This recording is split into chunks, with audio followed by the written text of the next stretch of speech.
ಸ್ವಾಗತ ನಿಮಗೆ, ವಂದನೆ ನಿಮಗೆ, ಸಂಭ್ರಮ ಸಂತೋಷ ನಮಗೆ.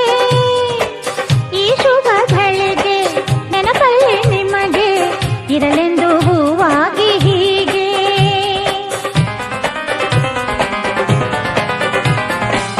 ಸ್ವಾಗತ ನಿಮಗೆ, ವಂದನೆ ನಿಮಗೆ, ಸಂಭ್ರಮ ಸಂತೋಷ ನಮಗೆ. ಅದೇ ರೀತಿ ಇವತ್ತಿನ ಸಮಾರಂಭದ ಉದ್ಘಾಟಕನ ಸ್ಥಾನವನ್ನ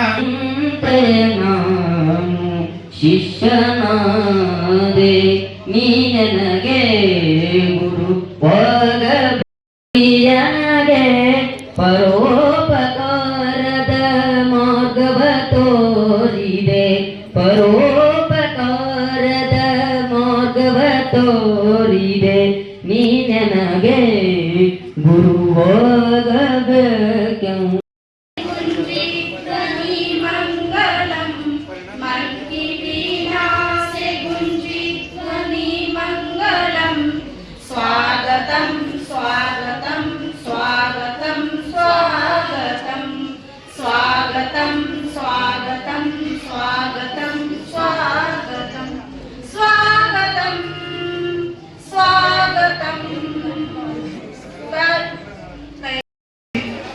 ನಿಮಗೆ ಮಾರ್ಗದರ್ಶನ ಮಾಡಿದ್ದೀವಿ. ಕೆಲವರು ಪ್ರಯತ್ನ ಮಾಡ್ತಾ ಇದ್ದೀರಿ, ಇನ್ನು ಕೆಲವರು ಮಾಡಬೇಕಾಗಿದೆ. ಮಾಡಿ ನಿಮಗೆ ನಿಮ್ಮ ತಂದೆ ತಾಯಿ ಭರವಸೆಯನ್ನು ಕೊಟ್ಟು ನಿಮಗೆ ನಿಮ್ಮ ಮೇಲೆ ವಿಶ್ವಾಸವನ್ನು ಇಟ್ಟು ನಿಮಗೆ ಶಾಲೆಗೆ ಕಳಿಸಿರ್ತಾರೆ. ಅದನ್ನು ಮರೆಯದೆ ತಾವೆಲ್ಲರೂ ಗಮನದಲ್ಲಿಟ್ಟುಕೊಂಡು ತಂದೆ ತಾಯಿಯ ನಿಮ್ಮ ಭವಿಷ್ಯವನ್ನು ನಿರ್ಮಾಣ ಮಾಡಲಿಕ್ಕೆ ಅವಕಾಶ ಕೊಟ್ಟಿದ್ದಾರೆ. ಆ ಅವಕಾಶವನ್ನು ಸದುಪಯೋಗ ಪಡ್ಕೊಂಡು ಸರಿಯಾಗಿ ಓದಿ ತಂದೆ ತಾಯಿ ಸರಿಯಾದ ಅಂಕಗಳನ್ನು ಗಳಿಸಿ ತಂದೆ ತಾಯಿ ಹಾಗೂ ಸಂಸ್ಥೆಗೆ ಹಾಗೂ ಶಾಲೆಗೆ ಕೀರ್ತಿಯನ್ನ ತರಲಿ ಅಂತ ಹೇಳ್ತಾ ನನ್ನ ಎರಡು ಮಾತು.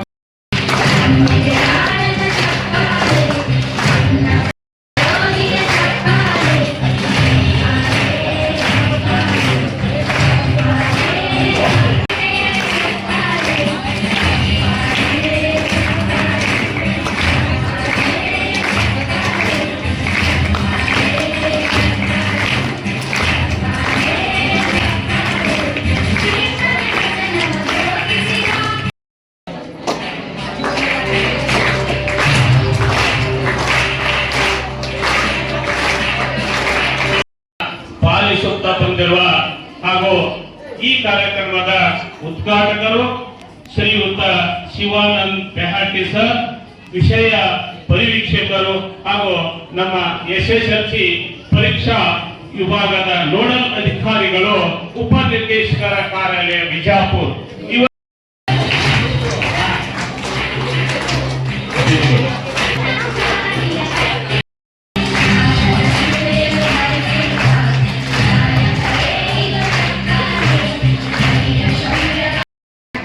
ಒಂದು ಬೀಳ್ಕೊಡುವ ಸಮಾರಂಭ ಮತ್ತು ಶುಭ ಹರಕೆ ಮತ್ತು ಹಾರೈಕೆ ಅಂತ ಹೇಳ್ತೀವಿ. ನಾವೆಲ್ಲರೂ ನಿಮ್ಮನ್ನ ಒಂದು ಶುಭವಾಗಲಿ ಅಂತ ಹರಿಸಲಿಕ್ಕೆ ಬಂದೀವಿ, ಹಾರೈಸಲಿಕ್ಕೆ ಬಂದೀವಿ ಅನ್ನುವಂತ ಒಂದು ಖುಷಿ ನನ್ನಲ್ಲಿದೆ. ಇವತ್ತಿನ ಈ ಸಂದರ್ಭದಲ್ಲಿ ತಮ್ಮ ಮುಂದೆ ಮಕ್ಕಳಿಗಾಗಿ ಒಂದು ಮಾತನ್ನ ಹೇಳಕ್ಕೆ ಬಯಸ್ತೀನಿ ನಾನು. ಅದು ಒಂದೇ ಒಂದು ಶಬ್ದದ ಬಗ್ಗೆ ಏನಪ್ಪ ಅಂದ್ರೆ ಸಂಸ್ಕಾರ ಅನ್ನುವಂಥ ಪದ. ಸಂಸ್ಕಾರ ಅನ್ನುವಂಥ ಪದ ಅಂದ್ರೆ ಏನು ಅಂದರೆ ಅಂತ ಭಾವಿಸಿದ್ದೀರಿ, ಅವರು ಅದರಲ್ಲಿ ಪ್ರಗತಿ ಆಗಲಿಕ್ಕೆ ಸಾಧ್ಯ ಇಲ್ಲ. ಶಿಕ್ಷಕರು ಕೊಟ್ಟಿರುವಂತಹ ಸಂಸ್ಕಾರವನ್ನ ಯಾರು ಇದು ಒಂದು ಉತ್ತಮ ಸಂಸ್ಕಾರ ಅಂತ ತಿಳ್ಕೊಂಡು ಭಾವಿಸ್ತೀರಿ, ನೀವು definitely you will become successful man. ಒಬ್ಬ ಮನುಷ್ಯ ಆಗ್ತೀರಿ, ಒಬ್ಬ ಯಶಸ್ವಿ ಮನುಷ್ಯ ಆಗಲಿಕ್ಕೆ ಸಾಧ್ಯ ಆಗ್ತದೆ. ಅದಕ್ಕೆ ಈ ಸಂಸ್ಕಾರವನ್ನು ತಮ್ಮಲ್ಲಿ ಅಳವಡಿಸ್ಕೋಬೇಕು. ಇವತ್ತಿನ ದಿನ ನೀವೆಲ್ಲ SSLC ಮುಗಿದ ನಂತರ ಇಲ್ಲೇ ಮತ್ತೆ ಕಾಲೇಜ್ ಅದ, ನಿಮ್ಮಲ್ಲಿ ಬಂಜಾರ ವಿದ್ಯಾವರ್ಧಕ ಸಂಘದವರೇ ಕಾಲೇಜ್ ಅದ, ಇಲ್ಲೇ ಅಡ್ಮಿಷನ್ ಪಡೆಯಬಹುದು. ವಿದ್ಯಾರ್ಥಿಗಳಾಗಿ ತಾವು ಇಲ್ಲಿಂದ ಹೊರ ಹೋಗ್ತಾ ಇದ್ದೀರಿ. ಮತ್ತೆ ನೀವು ನಿಮ್ಮ ಹೆಸರನ್ನ ಅಷ್ಟೇ ಅಲ್ಲ, ನಿಮ್ಮ ತಂದೆ ತಾಯಿ ಹೆಸರನ್ನ, ನಿಮ್ಮ ಶಿಕ್ಷಕರ ಹೆಸರನ್ನ, ಶಾಲೆಯ ಹೆಸರನ್ನ ಬೆಳಗ್ತೀರಿ. ಮತ್ತೆ ಈ ಮುಂದೆ ಬರುವಂತಹ SSLC ಎಕ್ಸಾಮ್ ನಲ್ಲಿ ತಾವೆಲ್ಲರೂ ಅತ್ಯಂತ ಶಿಸ್ತಿನಿಂದ ಪರೀಕ್ಷೆಯನ್ನು ಬರೆದು ಯಶಸ್ವಿಯಾಗಿ ಹೆಚ್ಚಿನ ಅಂಕವನ್ನು ಗಳಿಸಿ ಒಂದು ಕೀರ್ತಿಯನ್ನ ತರ್ತೀರಿ ಅನ್ನುವಂತ ಆಶಾಭಾವನೆಯನ್ನು ಹೊಂದಿ ತಮಗೆ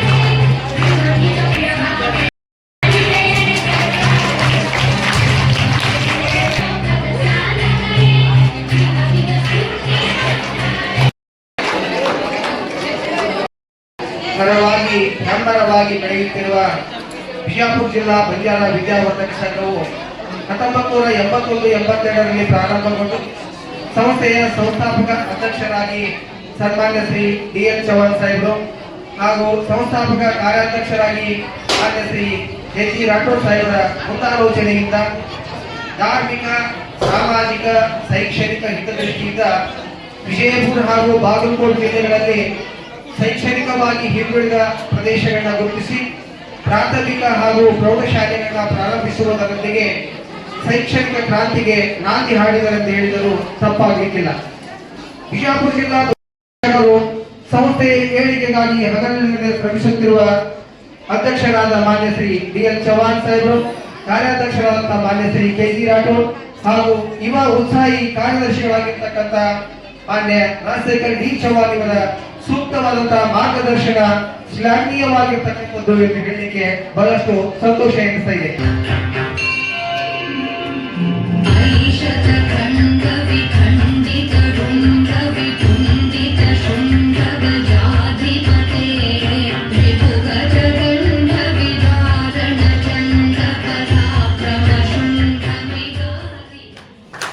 ತೋರಿದ ಸಾಧನೆಗಳು ಆಚರಿಸುವ ದಿನವಿದು. ನಮ್ಮ ಶಾಲೆಯ ಕೇವಲ ಪಾಠವ ಕಲಿಯುವ ಸ್ಥಳವಲ್ಲ, ನಮ್ಮಲ್ಲಿನ ಸೂಕ್ತ ಪ್ರತಿಭೆಗಳನ್ನು ಗುರುತಿಸಿ ವ್ಯಕ್ತಿತ್ವ ವಿಕಸನಕ್ಕೆ ದಾರಿ ಮಾಡಿಕೊಡುವ ದೇಗುಲವಾಗಿದೆ. ಶಿಕ್ಷಕರು ತೋರಿದ ಮಾರ್ಗದರ್ಶನ ಮತ್ತು ಪೋಷಕರ ಬೆಂಬಲ ನಮ್ಮ ಯಶಸ್ಸಿಗೆ ಕಾರಣ. ಇಂದು ಮಾರ್ಚ್ 18ಕ್ಕೆ ಪ್ರಥಮ ಎಕ್ಸಾಮ್ ಸ್ಟಾರ್ಟ್ ಆಗೋದು 38 ದಿವಸ. ಈಗ ನೀವೇನ್ ಮಾಡ್ಬೇಕು? 10, 15, 18, 25 ಈ ಮಾರ್ಕ್ಸ್ ತಗೊಂಡಿರಿ ನೀವು 64 ಜನ. ಇನ್ನೂ 30 ದಿವಸ ನಿಮ್ಗೆ ಸದಾವಕಾಶ ಅದ. ಆ 38 ದಿವಸ ಬಳಸಿಕೊಂಡು ನೀವು ಕೂಡ ಏನ್ ಮಾಡ್ಬೇಕು? ಈ 74 ಜನ ವಿದ್ಯಾರ್ಥಿಗಳ ಜೊತೆ ಪಾಸ್ ಆಗ್ಬೇಕು. ಅಂದ್ರೆ ಶಾಲೆಯ ರಿಸಲ್ಟ್ ಏನಾಗ್ತದ? ಎಷ್ಟಾಗ್ತದ? 100ಕ್ಕೆ 100 ಆಗ್ತದ. ಅದಕ್ಕೆ ಉಪಯೋಗಪಡಿಸಿಕೊಂಡು ಎಕ್ಸ್ಟ್ರಾ ಕ್ಲಾಸ್ ಅನ್ನ ತಪ್ಪದೇ ಬರ್ರಿ. ಏನು ಬೀಳ್ಕೊಡುಗೆ ಸಮಾರಂಭ ಆಯ್ತು, ಹಾಲ್ ಟಿಕೆಟ್ ಕೊಟ್ಟರು, ಇವ್ರಿಗೆ ಯಾರಿಗೆ ಹಾಲ್ ಟಿಕೆಟ್ ಕೊಡ್ಬೇಕು ಸರ್ ಮಾರ್ಕ್ಸ್. ಅದಕ್ಕಾಗಿ ನೀವೆಲ್ಲರೂ ಪಾಸ್ ಆದ್ರಿಂದ ಮುಂದಿನ ಸಾಲಿ ಹಚ್ತಾರ. ಇಲ್ಲ ಅಂದ್ರೆ ಏನ್ ಮಾಡ್ತಾರೆ? ಏನಪ್ಪ ಇವ್ರಿಗೆ ನನ್ನ ಜೊತೆ ಕೆಲ್ಸಕ್ಕೆ ಬರ್ತಾರೆ ಇಲ್ಲ. ಅದಕ್ಕಾಗಿ ತಮ್ಮ ಭವಿಷ್ಯವನ್ನು ತಾವೇ ನಿರ್ಮಾಣ ಮಾಡ್ಬೇಕಾಗಿದೆ ಈ ವರ್ಷದ.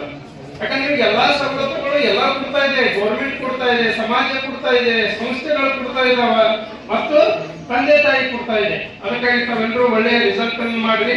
ಶಾಲೆಗೆ ಮತ್ತು ತಮ್ಮ ತಂದೆ ತಾಯಿಗೆ, ಸಮಾಜಕ್ಕೆ ಕೀರ್ತಿ ತಂಬರಿ ಅಂತ ಹೇಳಿ ಶುಭ ಹಾರೈಸ್ತಾ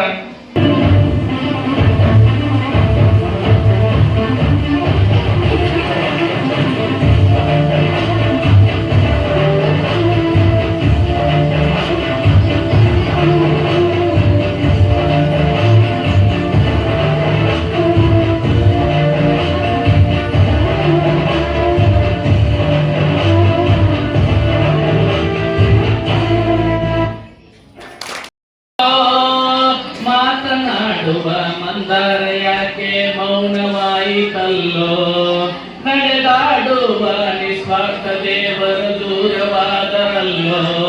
ಶ್ರೀ ಗುರುವೇ ಸಿದ್ದೇಶ್ವರ. ಜ್ಞಾನ ಯೋಗಾಶ್ರಮದ ಪರಮ ಪೂಜ್ಯರಾದಂತಹ ಇಡೀ ವಿಶ್ವಕ್ಕೆ ಆಧ್ಯಾತ್ಮಿಕ ಜ್ಞಾನವನ್ನು ನೀಡಿದಂತಹ ನಡೆದಾಡುವ ದೇವರು ಸಿದ್ದೇಶ್ವರ ಶ್ರೀಗಳನ್ನ ಎನ್ನ ಹೃದಯ ಕಮಲಗಳಲ್ಲಿ ಸ್ಮರಿಸ 10 ವರ್ಷಗಳ ಕಾಲ ನಿರಂತರವಾಗಿ ಶಿಕ್ಷಣವನ್ನು ಪಡೆದರೂ ಕೂಡ ನಮ್ಮಲ್ಲಿ ಇನ್ನೂ ಏನೈತೆ ಅಂದ್ರೆ ಮೌಲ್ಯ, ಸಂಸ್ಕಾರ, ಸಂಸ್ಕೃತಿ ಅನ್ನೋದು ಇಲ್ಲದಾಗಿದೆ. ಅದಕ್ಕೆ ನಮಗೆ ಕೇವಲ ಅಂಕಗಳ ಪ್ರಮಾಣ ಪತ್ರ ಬೇಕಾಗಿಲ್ಲ, ಅದರ ಜೊತೆಗೆ ನಮ್ಗೆ ಸಂಸ್ಕೃತಿ, ಸಂಸ್ಕಾರ ನಮಗೆ ಬೇಕಿರುವಂತಹ ಶಿಕ್ಷಣ ಬೇಕಾಗಿದೆ. ಈಗೆಲ್ಲ ನಾವು ನೋಡ್ತಾ ಇದ್ದೇವೆ, ನೀವೆಲ್ಲ SSLC ಪರೀಕ್ಷೆ ಬರಿತಾ ಇದ್ದೀರಿ. ಏನಪ್ಪಾ?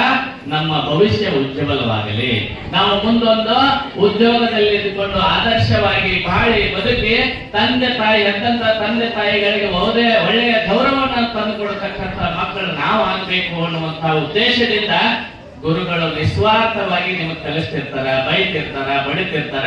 ಅದಕ್ಕೆ ನೀವು ಗುರುಗಳ ಬಗ್ಗೆ ತಪ್ಪು ತಿಳ್ಕೋಬಾರ್ದು. 75-80 ವರ್ಷ ಹೋದಾಗ ಇನ್ನ ಹೆಂಗದಾರ ಅಂತಂದ್ರ ಸ್ವಾಮಿ ವಿವೇಕಾನಂದರಂತೆ ಕಾಣ್ತಾ ಇದ್ದಾರೆ. ಏನ್ ಹೇಳಿದ್ರು ಅವ್ರ? ಇಂದಿನ ಯುವಕರು ಹೆಂಗಿರ್ಬೇಕಂತ ಹೇಳಿದ್ರು? ಕಬ್ಬಿಣದ ಮಾಂಸ ಕಂಡ ಉಕ್ಕಿನ ನರಮಂಡಲ ವಿದ್ಯುತ್ತಿನ ಇಚ್ಛಾಶಕ್ತಿಯನ್ನು ಬೆಳೆಸಿಕೊಂಡು ನಿಮ್ಮ ಕಾಲ ಮೇಲೆ ನೀವು ನಿಲ್ರಿ ಅಂತ ಹೇಳಿದ್ರು. ಅಂತವ್ರನ್ನ ನೋಡಿದಾಗ ನಿಮ್ಮನ್ನ ನೋಡಿದ್ರೆ ಹೆಂಗ್ ಅನಿಸ್ತದೆ, ಅವ್ರನ್ನ ನೋಡಿದ್ರೆ ಹೆಂಗ್ ಅನಿಸ್ತದೆ ನೀವು ನೋಡ್ರಿ. ನಮ್ಮ ಶಿಕ್ಷಣದ ಮೂಲ ಉದ್ದೇಶ ಆರೋಗ್ಯವಂತ ದೇಹದಲ್ಲಿ ಆರೋಗ್ಯವಂತ ಮನಸ್ಸನ್ನ ನಿರ್ಮಾಣ ಮಾಡೋದು. ಆರೋಗ್ಯ ಇರಲಿಲ್ಲ ಅಂತಂದ್ರೆ ಮನಸ್ಸು ಹೆಂಗೆ ಸದೃಢ ಆಗ್ಲಿಕ್ಕೆ ಸಾಧ್ಯ. ಅದಕ್ಕೆ ಆತ್ಮೀಯ ವಿದ್ಯಾರ್ಥಿಗಳು ಇಂದಿನಿಂದ ಆದ್ರೂ ಕೂಡ ನೀವು ಒಳ್ಳೆಯ ಆಹಾರವನ್ನು ಊಟ ಮಾಡಬೇಕು.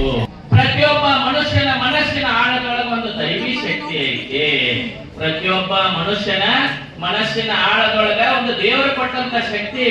ಆ ಶಕ್ತಿಯನ್ನು ಯಾರು ಉಪಯೋಗ ಮಾಡ್ಕೊಂತ ಹೋಗ್ತಿರಲ್ಲ ಅವನು ಮಹಾನ್ ವಿದ್ವಾಂಸರಾಗ್ತಾರ, ಮಹಾನ್ ಬುದ್ಧಿವಂತರಾಗ್ತಾರ.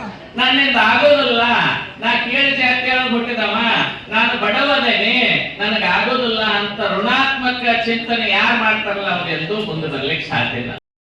ಎಲ್ಲ ಬಡ ಕುಟುಂಬದಲ್ಲಿ ಬಂದಂತವರೇ ಸಾಧನೆ ಮಾಡಿ ಸಾಧಕರು ಎನಿಸ್ಕೊಂಡಾರ. ನಿಮಗೆಲ್ಲ ಗೊತ್ತೈತಿ, ಅಬ್ದುಲ್ ಕಲಾಂ ಅವ್ರದ್ದು ಗೊತ್ತೈತಿ, ಲಾಲ್ ಬಹದ್ದೂರ್ ಶಾಸ್ತ್ರಿ ಅವರ ಬಡತನ ಗೊತ್ತೈತಿ.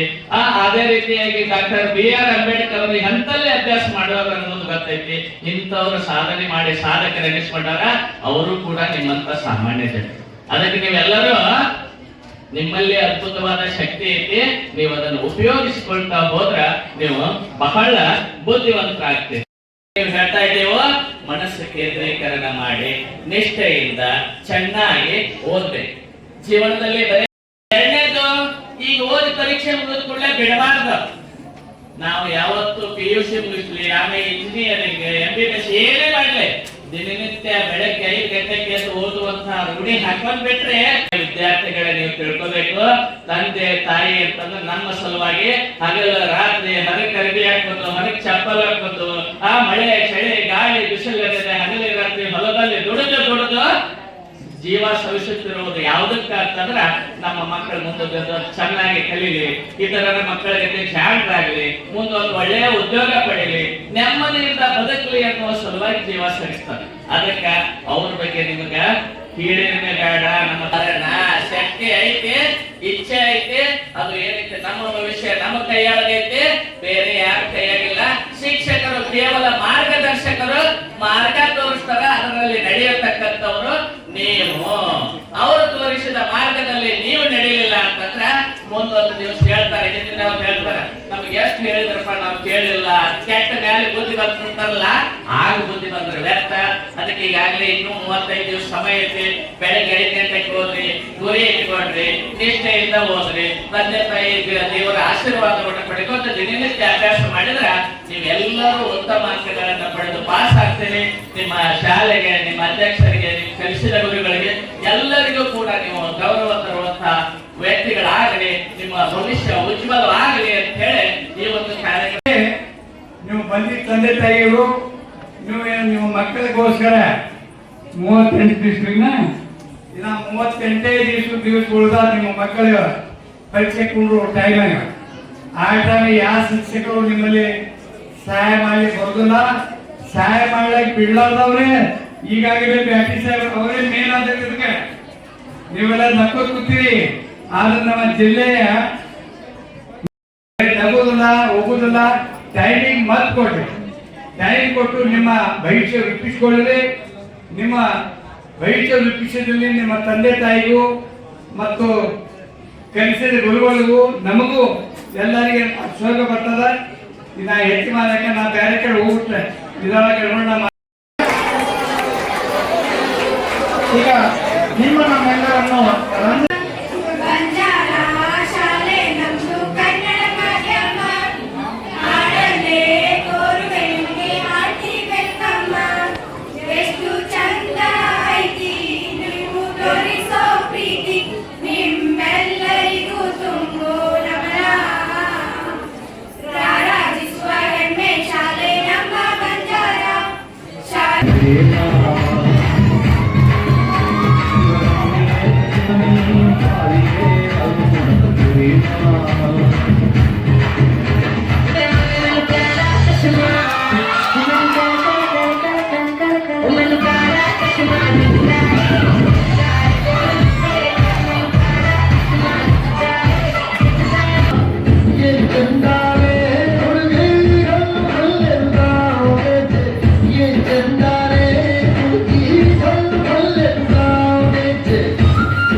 मुझे हर बार तू भाया लाया, सपने हजार बुलाया, ऐसे ऐसे ऐसे ऐसे ऐसे ऐसे आया, जब से यार तू आया छाया, बन के प्यार तू छाया लाया, सपने हजार बुलाया, ऐसे ऐसे ऐसे ऐसे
लेकिन 20-25 करोड़ तेरा बाप यहाँ छोड़कर गया था तेरी माँ